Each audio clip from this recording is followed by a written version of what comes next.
இன்னொரு ஒரு ட்ரா. இன்னும் கேம் வந்து ஸ்கோர் சமநிலையில் இருக்கு, 3-3ன்னு. நம்ம இப்போ பார்க்க போகிறது ஆறாவது சுற்று உலக சதுரங்க சாம்பியன்ஷிப் எப்படி நடந்ததுன்னு. நீங்கள் பார்த்துட்டு இருக்கிறது செஸ்கஜா யூடியூப் சேனல். நான் உங்கள் கிராண்ட் மாஸ்டர் பிரியதர்ஷன் கண்ணப்பன். நம்ம தொடர்ந்து ஒவ்வொரு சுற்றுலையும் அந்த ரவுண்ட்ஸ் ஒரு ரீகேப் பார்த்துட்டு இருக்கோம். ஸோ ஆறாவது சுற்றுல வந்து டிங்லிரன் குகேஷ் மேட்ச் எப்படி நடந்ததுன்னும் இன்னும் வரப்புற சுற்றுக்கள் எப்படி இருக்குங்கிறத ஒரு சின்ன ஒரு கணிப்பும் நம்ம வந்து இன்னைக்கு பார்க்க போகிறோம். நம்ம வந்து கேம்குள்ளே போயிடலாமா? ஆறாவது சுற்று எப்படி நடந்ததுன்னும் அதில் முக்கியமாக என்னென்ன பாயிண்ட்ஸ் வந்து நம்ம கற்றுக்கலாம், இல்லை நம்ம என்னென்னலேருந்து வந்து ஒரு யோசிக்கலாம், எப்படி அவங்க யோசிச்சிருப்பாங்க எல்லாமே அப்படின்னு நம்ம ஆட்டத்துக்குள்ளே போயிடலாம் இப்போ.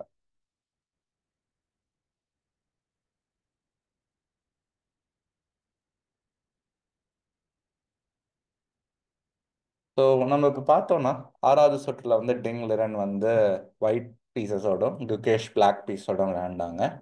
அண்ட் டிங் வந்து D4 அப்படின்னு ஆரம்பிச்சாரு. ஸோ இதுவுமே வந்து ஒரு சின்ன சர்ப்ரைஸ் அப்படின்னு சொல்லலாம். ஏன்னா ஒரு கேம் E4 ஆடினாரு, ஒரு கேம் Knight F3 ஆடினாரு, இப்போ D4.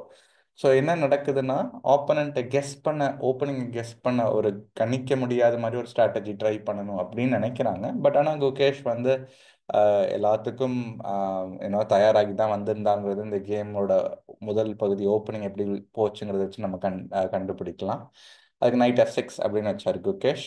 Bishop F4 London system, நம்ம எல்லாம் கேள்விப்பட்ட மிகவும் அமெச்சூர் லெவலில் ரொம்ப ஃபேமஸான ஒரு ஓப்பனிங் இது. லண்டன் நம்ம பார்க்குறோம். அப்புறம் வந்து அதுக்கு குகேஷ் D5 போகிறாரு. E3 E6 Knight F3 கிட்டத்தட்ட ஒரு ஸ்டாண்டர்ட் லண்டன் சிஸ்டம்கான ஒரு பொசிஷன் வந்து நம்மளுக்கு இப்போ வந்து வந்துட்டு இருக்கு கேமில். அதுக்கு வந்து பிளாக் C5 அப்படின்னு ஆடினோடனே C3 பிஷப் D6.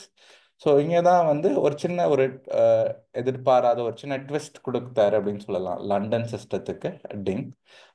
இவர் தான் முதல் தடவை இப்படி ஆடி இருக்காரானா இல்லை. ஆனால் ஜென்ரலாக இந்த இந்த பொசிஷன் வரும் பொழுது எல்லாரும் வந்து பிஷப்பை வந்து இந்த பிஷப் F4லேருந்து G3ல கொண்டு போய் வைப்பாங்க. இதுதான் வந்து மிகவும் பிரபலமான ஒரு வேரியேஷன் ஒயிட்டுக்கு. ஆனால் டிங் என்ன பண்ணாருன்னா பிஷப் வந்து B5ல வந்து செக் அப்படின்னு கொடுக்குறாரு. இது ரொம்ப காமனான, அதிகம் விளையாடப்படுற ஒரு ஐடியா கிடையாது. ஏன்னா நம்ம பார்த்தோம்னா இந்த F1 பிஷப் நிறைய தடவை இந்த ஸ்கொயருக்கு தான் வரும், D3ல இருக்க ஸ்கொயருக்கு வருமே தவிர B5க்கு போகாது. எப்பயாவதும் போகும், ஆனால் மெஜாரிட்டி ஆஃப் த டைம் நிறைய தடவை D3க்கு தான் போகும். ஸோ பிஷப் B5 செக் அப்படின்னு கொடுத்த உடனே Knight C6, bishop take C6 அப்படின்னு உடனே பிஷப்பை கொடுத்துட்டார், டபுள் பிஷப்பை. நம்ம யோசிக்கலாம், டபுள் பிஷப்லாம் அவ்வளோ ஈஸியாக நம்ம கொடுக்கக்கூடாது, நம்ம வந்து பிஷப் வச்சு விளையாடணும்னு நம்ம கோச் சொல்லி கொடுத்துருப்பாங்க, இல்லை புக்ஸில் படிச்சிருப்போம், புஸ்தகங்களில் சொல்லியிருப்பாங்க. ஆனால் டிங் ஏன் வந்து இப்படி கொடுக்குறாருன்னா, ஒரு சரியான ஒரு ஸ்ட்ராட்டஜி ஒன்று வச்சிருக்காரு, அதை ஃபாலோ பண்ணணும் இந்த கேமில் அப்படிங்கிற ஒரு கிளியர் ஸ்ட்ராட்டஜியோட அந்த கேம் அப்ரோச் பண்ணுறாரு. இது எல்லாமே வந்து அவர் முன்கூட்டியே அவர் வீட்டில் ப்ரிப்பேர் பண்ணிட்டு வந்தது, ஹோம் ப்ரிப்பரேஷன் அப்படின்னு சொல்லலாம் இந்த லைன் எல்லாமே. ஸோ B டேக் C6னோடனே bishop D6 queen D6 queen A4 அப்படின்னு போகிறார். ஸோ இதில் ஒரு முக்கியமான பாயிண்ட், டபுள் பிஷப் கொடுத்துட்டாருங்க, பிளாக்குக்கு ஒரு பிஷப் இருந்தாலும் முக்கியமாக சில இதை கவனிக்க வேண்டிய ஒரு விஷயங்கள் இருக்கு. இந்த C8 பிஷப் வந்து ஒரு விதத்தில் பெரிய, அதுக்கு ஒரு ஃபியூச்சரோ ஒரு ஸ்கோப்போ இல்லாமல் இருக்கு. அது ஒரு பெரிய அளவில் எங்கே அதை வந்து நம்ம கொண்டு வர முடியுங்கிற மாதிரி ஒரு பிரச்சனையில் அந்த பிஷப் இருக்கு. இன்னொன்று என்னன்னா, இந்த C6ல இருக்க பான் பார்த்தீங்கன்னா அது ஒரு பேக்வேர்டாக கொஞ்சம் வீக்காக இருக்கு அந்த பான். இதுதான் வந்து அந்த பிஷப் கொடுத்ததற்கு வெள்ளை நிற பீசஸ் டிங்க்கு என்னென்ன சாதகமாக அமைஞ்சதுன்னு நம்ம பார்க்குறோம். இதெல்லாம் வந்து பிஷப் கொடுத்ததுக்கு அவருக்கு சாதகமாக இதெல்லாம் திருப்பி கிடச்சிருக்கு அந்த மாதிரி. ஸோ குகேஷ் என்ன பண்ணுறாரு, கேசல் அப்படின்னு போயிடுறாரு. மிகவும் நார்மலாக நம்ம கிங்கை நம்ம எப்பயுமே வந்து ராஜாவை நம்ம பத்திரமா பார்த்துக்கணும்னு நம்ம சொல்லுவோம்ல, அதுக்கு இங்கே வந்து ஆஹ், நான் என்ன சொல்லுவேன்னா, நீங்கள் இந்த பொசிஷன் பார்த்துட்டு இருக்கீங்கன்னா வீடியோவை பாஸ் பண்ணிட்டு கெஸ் பண்ணி பாருங்க நீங்கள் என்ன விளையாடுவீங்க அப்படிங்கிறத. எனக்கு தெரிஞ்சு 3லேருந்து 5 நிமிஷம் வரைக்கும் கெஸ் பண்ணலாம். உங்களுடைய ரேட்டிங்கை பொறுத்து நீங்கள் வந்து அவ்வளோ நேரம் யோசிச்சு கெஸ் பண்ணிவிட்டு என்ன கெஸ் பண்ணீங்கிறத ஒரு பேனா ஒரு பேப்பர் எடுத்து அதில் வந்து நீங்கள் அதை ஆன்சரை உங்களுடைய என்ன யோசிச்சிருக்கீங்களோ அதை எழுதிட்டு அதற்கப்புறம் வீடியோவை தொடர்ந்து ப்ளே பண்ணி பாருங்கள்.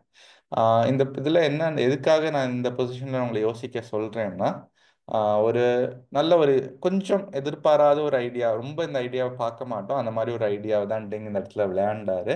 அதை நீங்கள் கண்டுபிடிக்கிறீங்களாங்கிறத நீங்கள் வந்து உங்களையே நீங்கள் வந்து ஒரு செல்ஃப் டெஸ்ட் எடுத்து பார்த்துக்கிறதுக்கான ஒரு வாய்ப்பாக அது இருக்கும். இந்த இடத்துல குவீன் A3 அப்படின்னு வந்து விளையாண்டாரு டிங். ஸோ குவீன் A3க்கு பதிலாக என்னென்னலாம் விளையாண்டுருக்கலாங்கிறதையும் பார்த்துடலாம். நைட் பி D2ன்னு விளையாடலாம். இந்த மூவை வந்து கிராண்ட் மாஸ்டர் கேட்டா கேம்ஸ்கி, இவர் வந்து ஒரு காலத்தில் ரஷ்யாவுக்காக விளையாண்ட பிளேயர், அப்புறம் யுஎஸ்ஏக்காக விளையாண்டவர். ஒரு பெரிய சதுரங்கத்தில் ஒரு பெரிய லெஜெண்டரி பிளேயர், பெரிய அளவில் நிறைய சாதனைகள் பண்ணியிருக்காரு.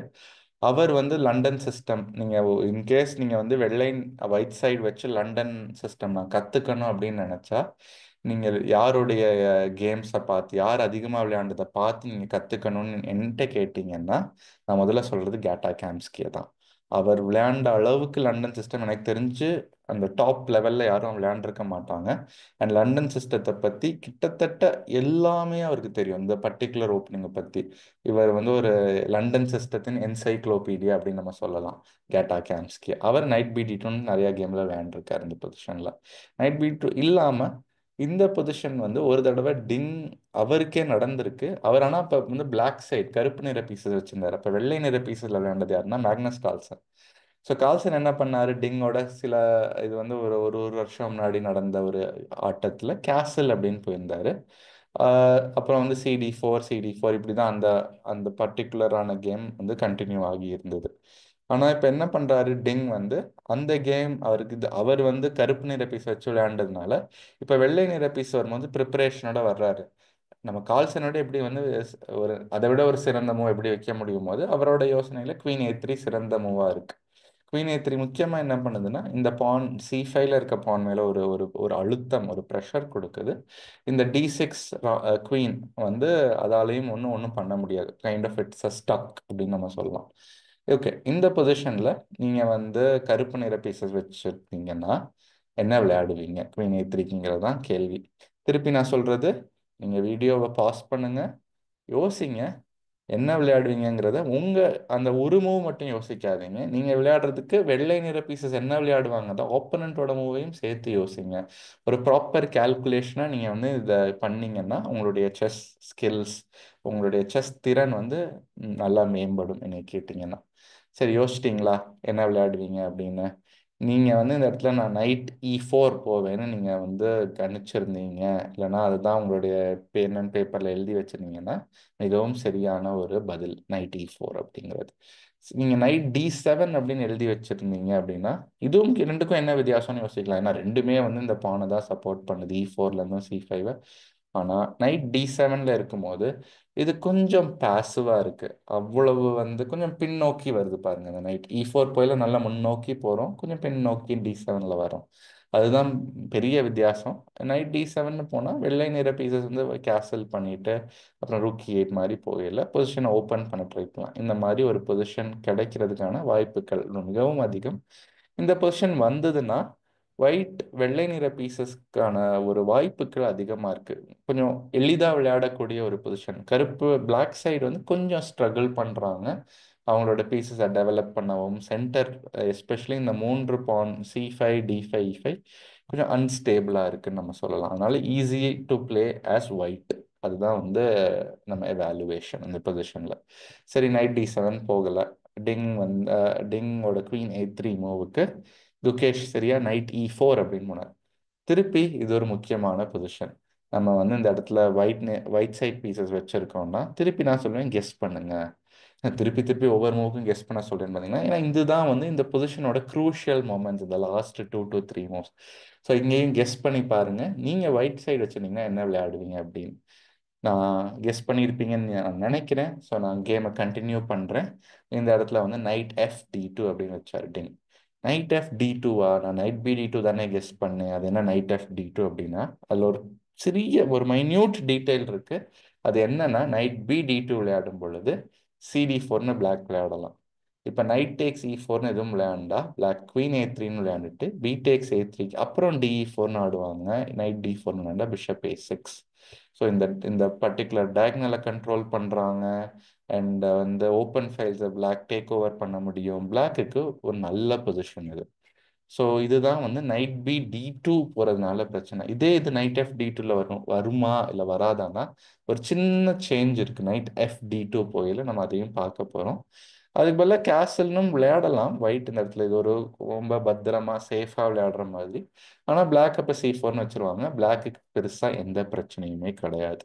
ஸோ நைட் FD2 தான் வந்து சரியான நகர்வு இந்த இடத்துல ஒயிட் டிங் விளையாண்டது. இப்போ நீங்கள் யோசிக்கலாம், ஏன் இப்போ CD4 ஆடினா அதே இது வராதான்? அதே இது வராது. ஏன்னா நைட் E4க்கு குவீன் A3 விளையாடும் போது போன தடவை என்ன பார்த்தோம், நைட் BD2ல இருக்கையில் பானால் அடிக்க வேண்டிய சூழ்நிலை இருந்தது. ஆனால் இந்த நைட் B1லேயே நம்ம வச்சிருக்கிறதோட அட்வான்டேஜ் என்னங்கிறது இங்கே நமக்கு தெளிவாக தெரியும். நைட் A3ன்னு அடிக்கலாம். அப்போ DE4னா C takes D4. இது வந்து ஒயிட் சைடுக்கு, வெள்ளை நிற பீசஸ்க்கு மிகவும் சாதகமாக இருக்க ஒரு பொசிஷன். ஏன் இது மிகவும் சாதகமாக இருக்குது அப்படின்னு நம்ம யோசிச்சு பார்த்தோம்னா, பான்ஸ் எல்லாம் ஈக்குவலாக தானே இருக்குது. ஒயிட்டுக்கு வந்து 7 பான், கருப்பு நிறத்துக்கும் 7 பான், மெட்டீரியல் ஈக்குவலாக இருக்குது. ரெண்டு சைடுக்கும் 2 யானைகள், ஒயிட்டுக்கு ஒரு குதிரை, பிளாக்குக்கு ஒரு மந்திரி அப்படின்னு. ஆனால் முக்கியமான வீக்னஸ்னு பார்த்தா பான் ஸ்ட்ரக்சரில் ஒரு பிரச்சனை இருக்குது பிளாக்குக்கு. இது கொஞ்சம் வீக்கான பான், இது ஒரு ஐசோலேட்டட் பான். C5ல நம்ம ருக் C1 வந்து ருக் C5 வரலாம், அப்புறம் கிங்கை D2 கொண்டு வரலாம், ருக் H C1 வரலாம், நைட் C4, நைட் A5 வரலாம். இந்த C6 பான் கண்டிப்பாக கேப்சர் செய்யப்படும். அது ஒரு வீக்னஸ். பிளாக்கால் அதை டிஃபெண்ட் பண்ண முடியாது. ஸோ ஒயிட்டுக்கு ஒரு லாங் டேர்ம் அட்வான்டேஜ் இந்த பொசிஷனில் இருக்கு. இதெல்லாம் குகேஷ் வந்து சரியாக கணிச்சு இந்த பொசிஷனில் கூட நம்ம வந்து கிட்டத்தட்ட இப்போ 11வது மூவ்ல இருக்கோம். இந்த பொசிஷன்லையுமே இரண்டு சைடுமே குகேஷும் சரி டிங்லிரனும் சரி அவங்களுடைய ப்ரிப்பரேஷனில் தான் இன்னும் இருக்காங்க. இது எல்லாமே அவங்க முன்னாடியே அவங்களுடைய கோச்சோட, அவங்களோட செகண்ட்ஸோட, அசிஸ்டன்ஸோட ப்ரிப்பேர் பண்ணின ஒரு பொசிஷன் தான். இன்னும் வந்து அவங்க வந்து எதுவும் பெரிய சர்ப்ரைஸ்லாம் ஒன்றும் கிடையாது அவங்களுக்கு. ஸோ நைட் FD2ன்னு ஆடினதுக்கு மிகவும் சரியான ஒரு மூவை குகேஷ் விளையாண்டார். திருப்பி அதே தான் நான் சொல்வேன். பாஸ் பண்ணுங்க வீடியோவை, கெஸ் பண்ணுங்க மூவை. Pause and guess.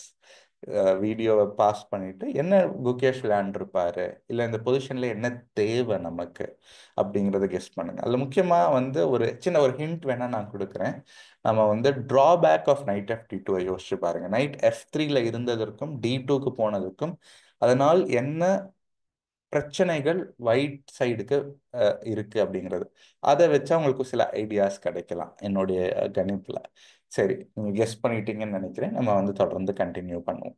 E5 இந்த மூவ் தான் குகேஷ் விளையாண்டது. மிகவும் சரியான மூவ். என்ன விளையாடுறாரு, காம்ப்ளிகேட் பண்றாரு அப்படின்னு நம்ம யோசிக்கலாம். பொசிஷன்லாம் ஷார்ப் ஆகுது. Position is getting sharper and sharper இந்த பொசிஷன்ல. ஸோ E5 விளையாடுறதோட பாயிண்ட் வந்து அதுக்கு வந்து டிங் நைட் E4, DE4 பானை கேப்சர் பண்ணிட்டாரு. Is one pawn up. ஒரு எக்ஸ்ட்ரா சிப்பாய் ஒயிட் சைடுக்கு இப்போ இருக்கு. ஸோ குவீன் C5 விளையாண்டதுக்கு குகேஷ் குவீன் G6 அப்படின்னு கூட.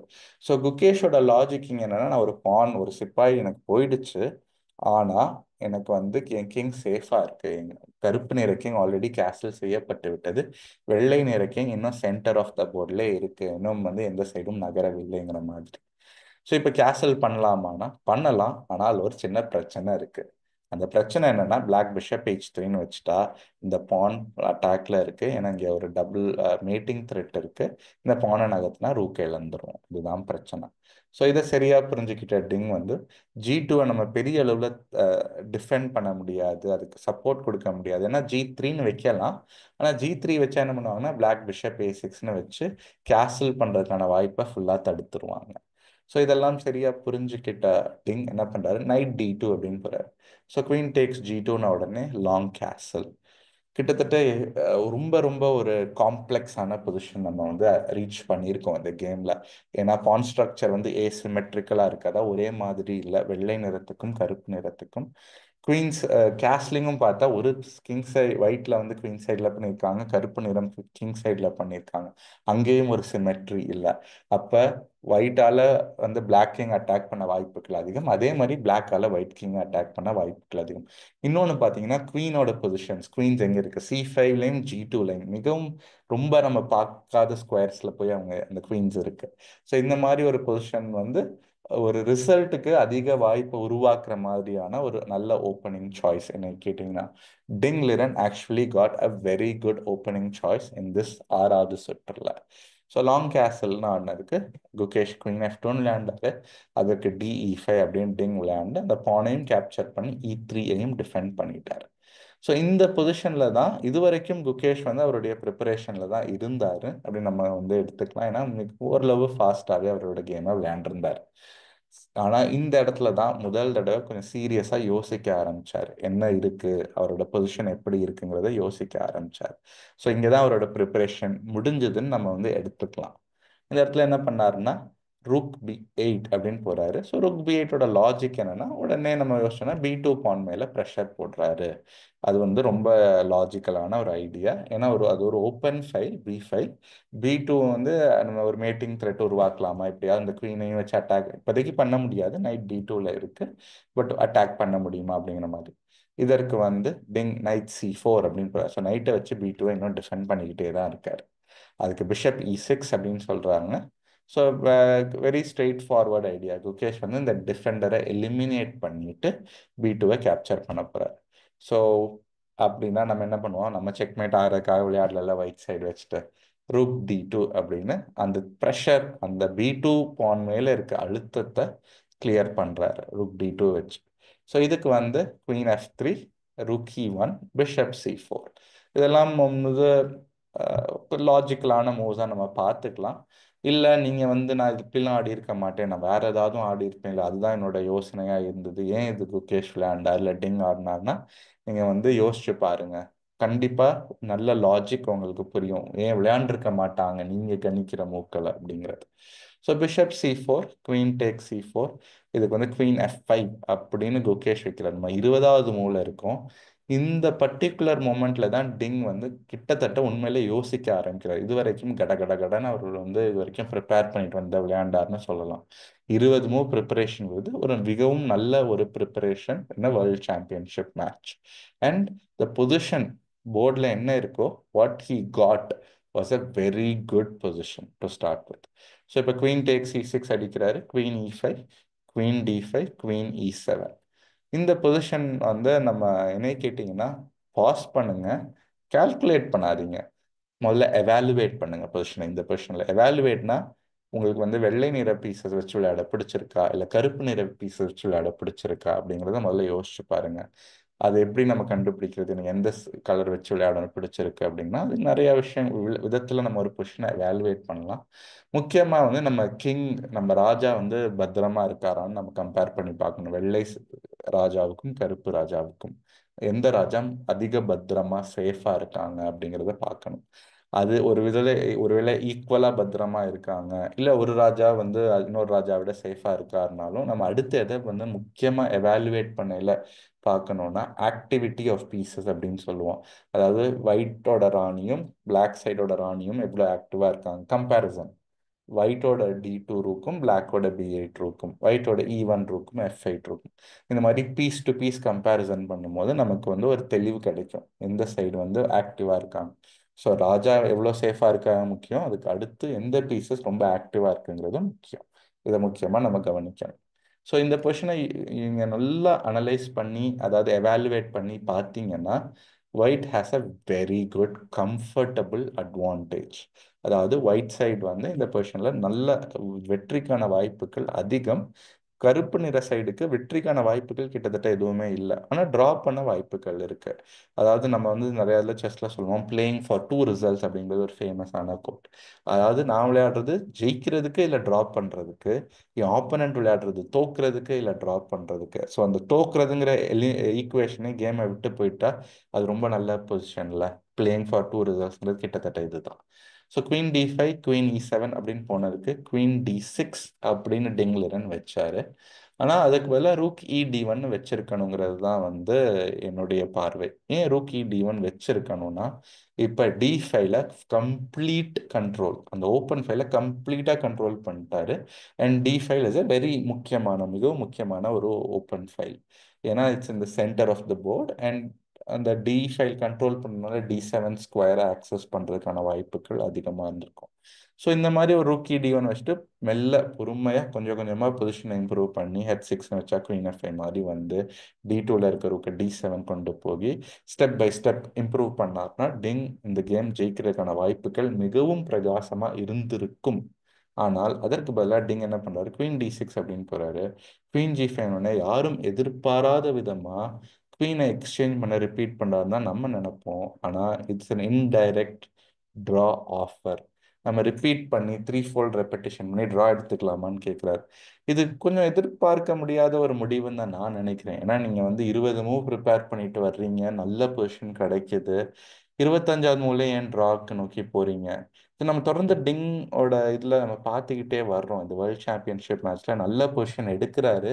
ஆனால் அதுக்கப்புறம் ரிஸ்க் எடுக்கவோ இல்லை கொஞ்சம் தயங்குறாரு அந்த பொசிஷனை வந்து ப்ராப்பராக அட்வான்டேஜை நோக்கி கொண்டு போகிறதுக்கு. இது வந்து ஒரு சரியான ஒரு ஒரு ஸ்ட்ராட்டஜியாக இருக்காது. ஏன்னா உங்களுக்கு வெற்றிக்கு வாய்ப்புகள் இருந்தால் அதை முடிஞ்ச அளவு யூஸ் பண்ணி ஜெயிக்க ட்ரை பண்ணணும். இந்த மாதிரி ஏன்னா வாய்ப்புகள் இந்த மாதிரி ஒரு முக்கியமான போட்டியில் கிடைக்கிறதே அரிது. ரொம்ப கிடைக்கிற கம்மி சான்சஸே நம்ம விட்டுட்டோம், ட்ரா எடுத்துக்கிட்டு சேஃபாக இருக்கணும்னு நினச்சோன்னா அப்புறம் வாய்ப்பு கிடைக்காம போயிடும். ஸோ இது வந்து கொஞ்சம் எதிர்பாராத ஒரு இது. டிங் வந்து ரிப்பீட் பண்ண ட்ரை பண்ணது. அதை விட எதிர்பாராதது என்னன்னா, இன்னொரு 2 மூவ்ல குகேஷ் வந்து குவீன் E7 போயிருந்தா ஸ்ட்ரெயிட் ஃபார்வர்டாக ஒரு ட்ராவாக இருக்கும். குகேஷ் வந்து ட்ராவை ரெஃப்யூஸ் பண்ணிட்டு வேணான்னு சொல்லிட்டு Queen H4 போறாரு. ரொம்ப ரொம்ப ஷாக்கிங்கான மூவ் இது. ஏன்னா பிளாக்குக்கு வந்து பொசிஷன் அவ்வளோ நல்லாலாம் இல்லை ஆல்ரெடி.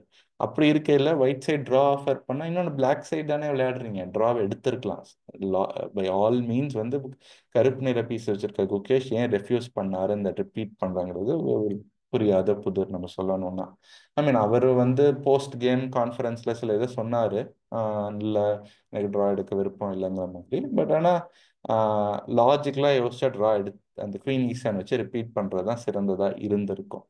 ஸோ Queen H4ன்னு போன உடனே இப்போ என்ன பண்ணுறாருன்னா ருக் E1, ஐ மீன் ருக் E D1 அப்படின்னு திங்க் போகிறாரு.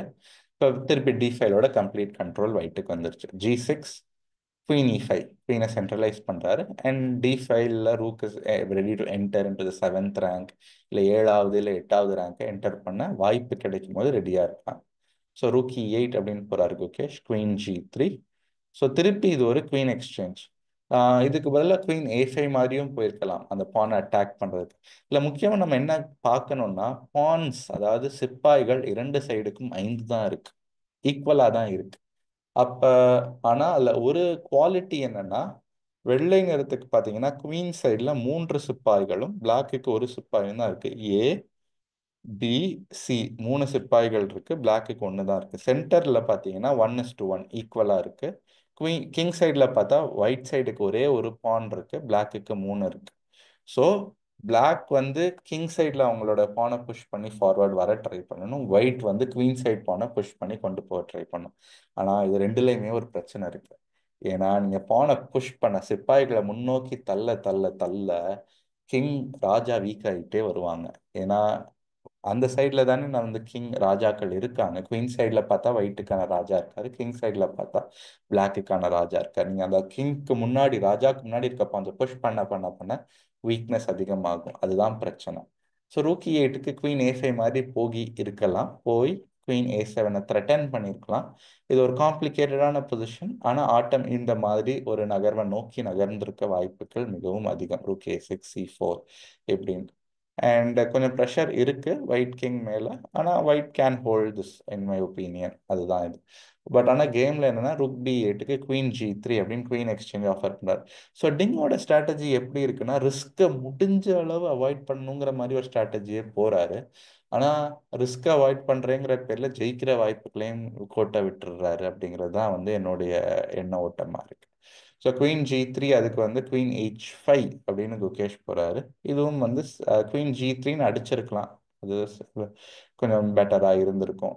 அடிச்சிருந்தா எப்படி நடந்திருக்கலாம்னா கேம் ருக் E5, B4, ருக் G5 இந்த மாதிரி. அப்புறம் நம்ம சொன்ன இப்போ வந்து பான்ஸை புஷ் பண்ண ஆரம்பிக்கலாம். ஏன்னா ராணிகள் போர்டை விட்டு போனதுக்கப்புறம் அட்டாக் அவ்வளோ அக்ரெசிவாக வராது. So white is push trying to push the pawns forward. And பார்த்தீங்கன்னா வெள்ளை நிற பீசஸ் வந்து G3யோ E3யோ பெருசாக கண்டுக்காம எப்படியாவது அந்த பாசரை C பானை புஷ் பண்ணி ப்ரொமோட் பண்ணிடலாமா ஒரு குவீனை, அதை நோக்கி போகிறாங்க. அண்ட் ஒரு இன்ட்ரெஸ்டிங்கான பான் ரேஸாக இருந்திருக்கும் இப்படி நடந்திருந்தால். இது நடக்கவில்லை. ஏன்னா வந்து இது நடந்திருந்தால் சின்ன தவறு, என்ன கேட்டிங்கன்னா பிளாக் சைடு தவறு பண்ண தான் வாய்ப்பு அதிகம். பண்ணால் தோக்க கூட பிளாக் வாய்ப்பு இருந்திருக்கும் இந்த பொசிஷனில். ஆனால் அதுக்கு பதிலாக குகேஷ் என்ன பண்ணுறாரு, Queen G3க்கு குவீன் எக்ஸ்சேஞ்சை ரெஃப்யூஸ் பண்ணிட்டு Queen H5 போகிறாரு. ஆனால் இது வந்து ஒரு நல்ல மூவ் கிடையாது Queen H5. ஸோ அதுக்கு Queen F4 அப்படின்னு டிங் போகிறாரு. Queen A5 அப்படின்னு குகேஷ் வர்றது. இதுக்கு A3, Queen D5, ருக் D4. ஸோ கொஞ்சம் கொஞ்சமாக ஒயிட்டோட பொசிஷன் பெட்டர் ஆகிக்கிட்டே இருக்கு. பிளாக் பார்த்தீங்கன்னா குவீனையே சும்மா நகர்த்திக்கிட்டே இருக்காங்க ஒரு 4-5 மூவா. திருப்பி குவீனை நகர்த்துறது திருப்பி ஆரம்பிக்கிறாங்க. Rook 1d2 queen f3. இந்த பொசிஷனில் I would say pause the video and guess the move.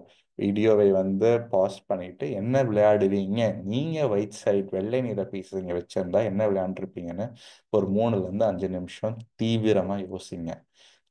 உங்களுக்கு ஒரு ஐடியா கிடைக்கும்ல, நீங்கள் இதுதான் சிறந்த மூவ்னு நினைப்பீங்கல்ல, அதை ஒரு பென் அண்ட் பேப்பரில் எழுதுங்க. எழுதிட்டு கெஸ் பண்ணி பாருங்க, நம்ம விளையாண்ட மூவ் தான் சிறந்த மூவா இல்லை வேற ஏதோ மூவ் விளையாண்டாங்களா ஆட்டத்தில், இல்லை அதை விட சிறந்த மூவ் எதுவும் இருந்ததா. ஸோ இந்த பொசிஷனில் வந்து டிங் வந்து கிங் c2 அப்படின்னு போனார். ஆனால் இது ஒரு தவறான ஸ்ட்ராட்டஜி, தவறான ஒரு யோசனை அப்படின்னு நான் சொல்கிறேன். ஏன் கிங் c2 தவறுன்னு நம்ம சொல்கிறோன்னா, இந்த இடத்துல பார்த்தீங்கன்னா குவீனை மெயின்டைன், அதாவது ராணியை வந்து எக்ஸ்சேஞ்ச் பண்ணாமல் மெயின்டைன் பண்ணுறது சாதகமாக இருந்திருக்கும். ஏன்னா அப்புறம் குவீனை g5 மாதிரி ஒரு ஸ்கொயரில் வச்சுட்டு ஸ்லோவாக வந்து பானை முன்னோக்கி கொண்டு போகிறதுக்கான வாய்ப்புகள் ரொம்ப அதிகமாக இருந்திருக்கும். ஆனால் பிளாக்கால் அவங்களோட கிங் சைட் பான்ஸ் அவ்வளோ ஃபாஸ்ட்டாக நகர முடியாது. ஸோ வெள்ளை நிற பீசஸ்க்கு ஜெயிக்கிறதுக்கான வாய்ப்புகள் கொஞ்சம் அதிகமாக உருவாகி இருக்கும் என்னை கேட்டால். அதுக்கு பதிலாக டிங் என்ன பண்ணுறாரு, கிங் c2 குவீன் எக்ஸ்சேஞ்ச் பண்ணணுமா, பண்ணிக்கோ அப்படிங்கிறாரு.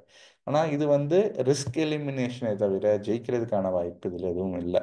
இப்போ queen f4 e4 f5 h4 அப்படின்னாங்க. இதுவும் என்ன கேட்டிங்கன்னா இந்த ஆட்டத்தில் ஒரு முக்கியமான ஒரு மொமெண்ட். இந்த இடத்துல குகேஷ் வந்து என்ன விளையாண்டாருங்கிறத நம்ம பார்க்குறதுக்கு முன்னாடி வீடியோவை திருப்பி பாஸ் பண்ணி கெஸ் பண்ணுங்க, பிளாக் சைடு இருந்தால் என்ன விளையாடுவீங்க அப்படின்னு. இந்த இடத்துல குகேஷ் கெஸ் பண்ணியிருப்பீங்கன்னு நினைக்கிறேன். குகேஷ் விளையாண்ட மூவ் e3. இதுதான் விளையாண்டுருக்கணுமான்னு இல்லை. இதுக்கு பதிலாக என்னைய கேட்டிங்கன்னா கிங் g7 போயிருக்கலாம். போய் இதோட ஐடியா என்ன, கிங் g7 வச்சு என்ன பண்ண போறீங்க அப்படின்னு யோசிச்சு பாருங்க. கிங் h6 கொண்டு வரலாம், அப்புறம் h5 கொண்டு வரலாம், h4 பானையும் கூட கேப்சர் பண்ணலாம், அப்புறம் g4 f4 கூட வரலாம். நம்ம அடிக்கடி கேள்விப்படுறது தான், king is an important piece in end game. நம்ம இப்போ விளையாடுறது ஒரு எண்ட் கேம். எண்ட் கேமில் அந்த கிங்கை மேக்ஸிமமாக நம்ம யூட்டிலைஸ் பண்ணிக்க போகிறோம். கிங் g7க்கு c4 இந்த பானை புஷ் பண்ணுறதுக்கு ஒயிட் ட்ரை பண்ணுவாங்க. ஸோ ஆட்டம் இந்த மாதிரி நகர்றதுக்கான வாய்ப்புகள் மிகவும் அதிகமாக இருந்திருக்கும். கிங்கை கொண்டு வந்துட்டு அப்புறம் வந்து ரூக்கை இந்த மாதிரி ஒரு வேரியேஷன் போயிருக்கலாம். ஆனால் இது வந்து இது இப்படியே ஆடியிருப்பாங்களான்னா கண்டிப்பாக பெர்ஃபெக்டாக ஆடியிருக்க முடியாது. குகேஷால தவறுகள் வந்திருக்கும்.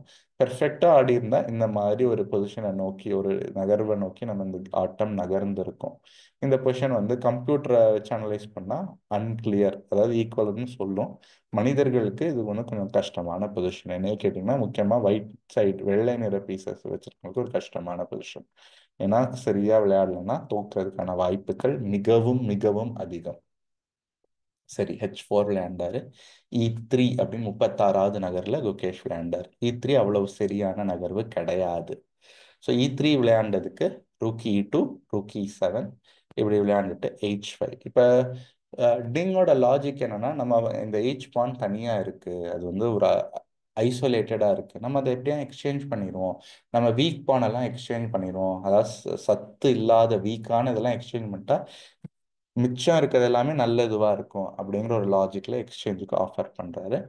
இதை குகேஷ் அந்த பானையும் அடிக்கிறாரு. ஸோ குகேஷ் பண்ணது சரியா தப்பானா, இதில் வந்து இது விளையாடக்கூடிய ஒரு மூவ் தான் GH5. பான் ஸ்ட்ரக்சர் பிரேக் ஆயிருச்சு, இதெல்லாம் தனித்தனி பானாக இருக்கு அப்படின்னா குகேஷோட லாஜிக் என்னன்னா, நீங்கள் ருக் d5 வைக்கும் போது நான் புஷ் பண்ண போகிறேன், இதுதான் கேம்லேயும் நடந்தது. இப்படி ருக் d7 check and king g7 king முன்னோக்கி கொண்டு வர்றேன். சரி, இப்போ நீங்கள் யோசிக்கலாம், நம்ம இன்கேஸ் நான் வந்து இந்த இடத்துல ஒயிட் விளையாடுறேன், ருக் h5 விற்க முடியுமா, இந்த h4 பானை கேப்சர் பண்ணி ஒரு அட்வான்டேஜ் பில்ட் பண்ண முடியுமா அப்படிங்கிற மாதிரி ஒரு யோசனையை நம்ம வந்து யோசிக்கலாம். ஆனால் இதில் வந்து பெரிய அளவில் என்னன்னா, நம்ம வந்து பிளாக் கிங் g6 வந்து கிங் f5 வரலாம், அந்த மாதிரி ஆக்டிவாக வரலாம் கிங்கை கொண்டு வந்து. இப்போ இப்படி வந்தோம்னு வச்சுக்கோங்களேன், இந்த ரூக் வந்து டைட் டவுன், இந்த பானை வந்து டிஃபெண்ட் பண்ணிக்கிட்டே இருக்கணும், இன்னும் முன்னோக்கி போனால் 4 பான் விழுந்துரும். அந்த மாதிரியான பிரச்சனைகள் இருக்கு. ஸோ இதெல்லாம் கருத்தில் கொண்டு டிங் என்ன பண்றாரு, ரூக் g2 செக் கொடுக்குறாரு, கிங் h8. ஆர்வ கோளாறுல கிங் h6 போனோன்னா மேட் இன் 2 கண்டுபிடிச்சிடுவீங்கன்னு நினைக்கிறேன். நீங்க யோசிக்கணும்னா பாஸ் பண்ணிட்டு அந்த மேட் இன் 2 கண்டுபிடிங்க. சரியா கண்டுபிடிச்சிட்டீங்க அப்படின்னா let's continue the game. Rook f6 check, king h5 rook g5 இப்படி ஆடினா check mate in 2. So obviously mate in டூலாம் வந்து இந்த லெவலில் யாரும் தவற விட போகிறதில்ல. குகேஷ் கிங் H6 போகலை, கிங் H8 போனார். ஸோ ஒரு ரெப்படேஷன் ஆயிடுச்சு. இங்கே செக் செக் கம் பேக் 46 46வது மூலை இரண்டு சைடுமே ஒரு ட்ரா சமநிலை ரிசல்ட்டை அக்ரி பண்ணிக்கிறாங்க. 6 சுற்றின் முடிவுகளில் நம்ம முன்னாடியே சொன்னபடி வீடியோவின் ஆரம்பத்தில் 3-3ங்கிற ஸ்கோர் லைனில் இருக்காங்க. இந்த செட் ஆஃப் 3 கேம் மூணுக்கு அப்புறம் ஒரு ரெஸ்ட் டே இருந்தது.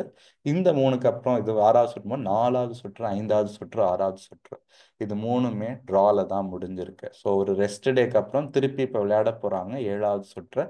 7வது சுற்று தான் மிட் பாயிண்ட், அந்த மேட்சோட மிட் பாயிண்ட்ல இருக்க போகிறோம் நம்ம.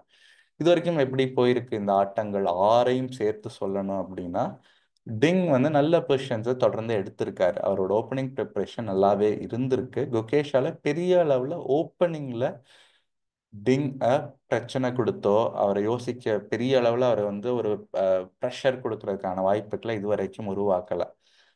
அது வந்து டிங்குக்கு மிகவும் சாதகமான ஒரு விஷயம்.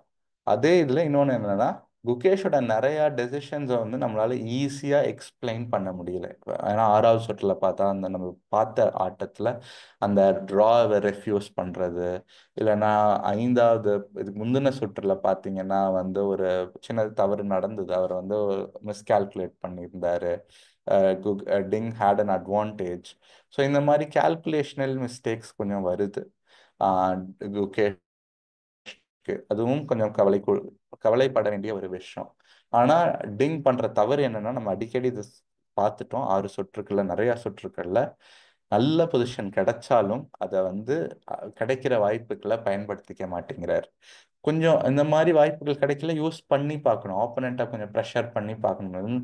தவறுகள் இன்னும் பண்ணாங்கன்னா ஜெயிக்க வாய்ப்பு இருந்திருக்கும். இந்த மாதிரி வந்து டிங்குக்கு கிடைக்கிற வாய்ப்புகளை தவற விட்டுட்டு இருக்காரு.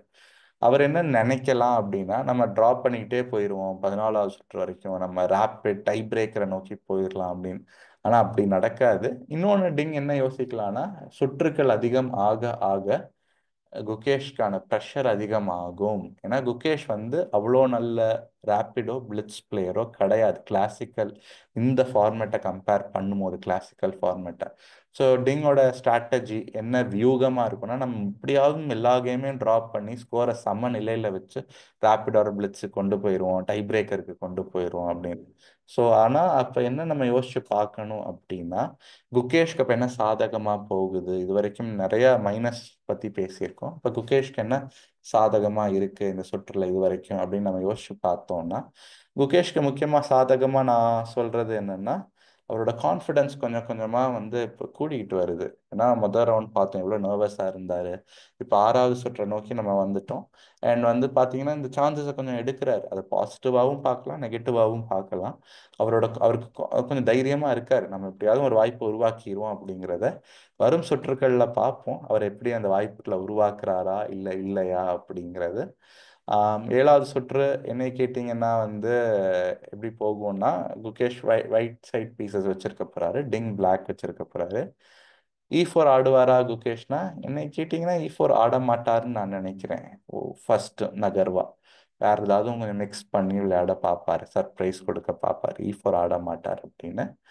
அண்ட் ஆட்டம் வந்து வர சுற்றுக்கள்லாம் இன்னும் விறுவிறுப்பாக இருக்கும். கண்டிப்பாக அது வந்து கண்டிப்பாக கேரண்டீடு வந்து.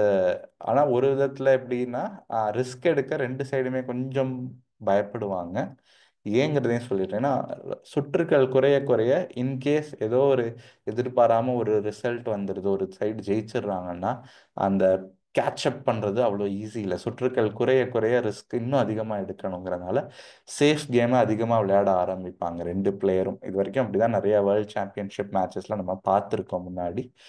எப்படி நடக்குதுங்கிறத பார்க்கலாம். இவ்வளோ நேரம் நீங்கள் இதை பார்த்துட்டு இருந்தீங்கன்னா, இது வந்து செஸ் கஜா யூடியூப் சேனலில் நான் உங்கள் கிராண்ட் மாஸ்டர் பிரியதர்ஷன் கண்ணப்பன் வந்து நம்ம வந்து உலக சாம்பியன்ஷிப்போட இதை வந்து தமிழில் ரீகேப் பார்த்துட்டே இருக்கோம். சேனல் தொடர்ந்து உங்களுடைய ஆதரவையும் சப்போர்ட்டையும் கொடுத்துக்கிட்டே வாங்க. நிறைய வீடியோஸ் தமிழில் நாங்கள் வந்து பண்ணியிருக்கோம், பண்ண போகிறோம் ஃப்யூச்சர்லேயும். ஸோ கண்டிப்பாக சப்ஸ்கிரைப் பண்ணிக்கோங்க, லைக் பண்ணுங்கள். அண்ட் வந்து செஸ் கஜா சேனல் வந்து is not just about Tamil content மட்டும் கிடையாது. You also find useful English content for all rating levels. So this is a channel where we want to give useful educational learning content in Tamil as well as in English for players of all levels. So continue giving your support for the Chess Gajas channel. And if you do have உங்களுக்கு எதுவும் ஸ்பெசிஃபிக்காக ஒரு ஃபீட்பேக்கோ இல்லை உங்களுக்கு ஒரு comment இருக்குது வீடியோவில் இதெல்லாம் பற்றி கவர் பண்ணுங்கள், இல்லை ஒரு கேள்வி இருக்குது வேர்ல்ட் சாம்பியன்ஷிப் சம்மந்தமாக இல்லை செஸ் சம்மந்தமான உங்களுடைய கேள்விகளை கமெண்ட் செக்ஷனில் போய் ப்ளீஸ் கமெண்ட் இட். கண்டிப்பாக அதுக்கான ஆன்சரை நாங்கள் வந்து வரக்கூடிய எபிசோட்ஸில் கண்டிப்பாக கொடுப்போம். இதுவரை கேட்டதற்கு மிகவும் நன்றி. Signing off, grand master Priyadarshan Kannappan, chess Gaja YouTube சேனலில். நன்றி, வணக்கம்.